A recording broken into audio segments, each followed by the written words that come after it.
get so mad, there's no controlling me. My thoughts get so bad, I'm like, oh God, here goes. I lost all feeling from my head to my toes. You said some shit that I can't let go, so just stay tuned for the rest of the show. I'll tell you a story about when I graduated from high school, and to brag a little bit, but try not to. You know, I was one of the top.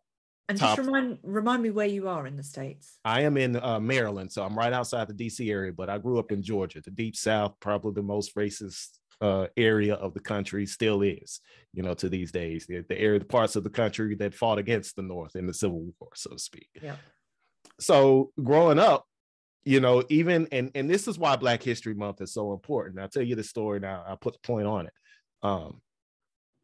I vividly remember when I was getting ready to graduate from high school, top of my class. I think I finished number 3 in my class. I went to a summer program for the top high school students in the state of Georgia. I was captain of my soccer team, captain of the soccer team, president of the student council, drum major in the marching band. I was that all-around student that you want anybody of any color to be, right? Never forget this. Standing outside my church, talking to one of the elders in the church. And, you know, he found out I was going to Georgia Tech, which is, you know, not a predominantly Black university. It's a historically white university. And typically you only see people of color going to those universities if they're athletes. So quite naturally, this African-American gentleman at my church, he's like, yeah, so what sport are you playing at Georgia Tech? I was like, I got a brain. I don't need a ball. And it kind of stopped him in his tracks. And I said it in a little condescending way because I'm a 17-year-old, but at the same time, I was like, no, you need to hear this. And that attitude is very pervasive in the Black community, that we only have opportunity when it comes to entertaining others. You know, and so the reason I think Black History Month, again, is so important and why we still need it is because, you know, that's the one time that you get to see that opportunity extends beyond entertainment, athletics, and what have you. You are more than what you are physically able to use with your body.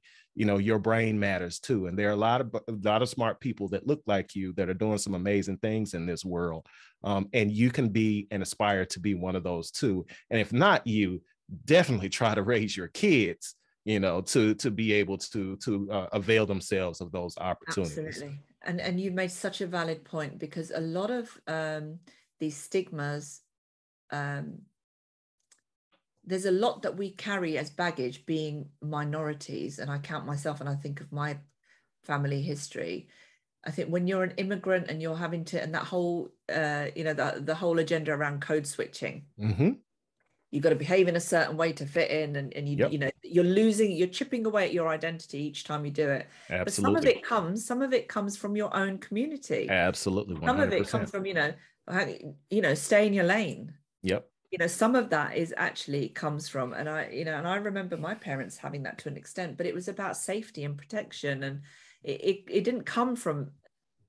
It's not the same as the other way around. Actually. No, it's not. It comes from a place of love, and it comes from a place of wanting your child to be, to not face discrimination and not feel, you know, and to say, well, you can do this if you're this, but you can't, you know, why would you want to be an academic? You know, that's not, you're going to get, right. Because they're not thinking about your ability. They don't want you to face what comes with that. And they don't want you to be, to not be accepted for your brain. Yep.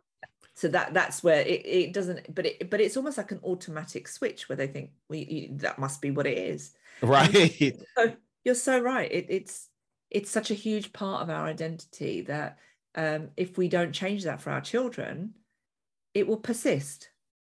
Yeah, and I think, you know, what gives me so much joy these days, and seeing for all the ills of social media, I think the one beautiful thing about social media is that our children are not limited to the individual people that they are able to see and physically touch around them. And so they have definitely a more cosmopolitan view of the world, and acceptance of other cultures, and other ethnic groups, to the point where they really do look at people for what and who they are. Now, it may be their Instagram persona, but they really do look and view people from that lens. And so they they've kind of leapfrogged, our generation a little bit in trying to overcome some of that historical racial baggage. And in some ways, you got to remind them that it's still there, especially when they're dealing with people that are older than them. That consciousness is still going to be there. But I am so excited about the world that they are going to create, and they're going to be able to create, because, again, they don't really have that emotional baggage tied to racism like we did, in a good way, I think. Yeah. But my only one concern with that is I wonder if I've assimilated too much, or over, that whole kind of switch your behavior so you fit in, so you're listening to the, just the whole even cultural acceptance, listening to music that is more white than black, or brown, whatever, wearing clothes that are more white than ethnic. It's all of those things. I wonder if my children, because I do want them to hold on to it. Yes. And I've kind of got one of each with my kids, but even being able to use their language and all of those things, I don't want it to die. I don't want it for them to have switched over so much that they then, because ultimately, unfortunately, they will be put in a box and they will be looked at as non-white. Yes. So, that still exists. So how do you get that balance? How do you instill in your children this, you can be anything, you can do anything, and this color and what you look like doesn't determine what's going on, against holding on to and being proud of that color and not losing that.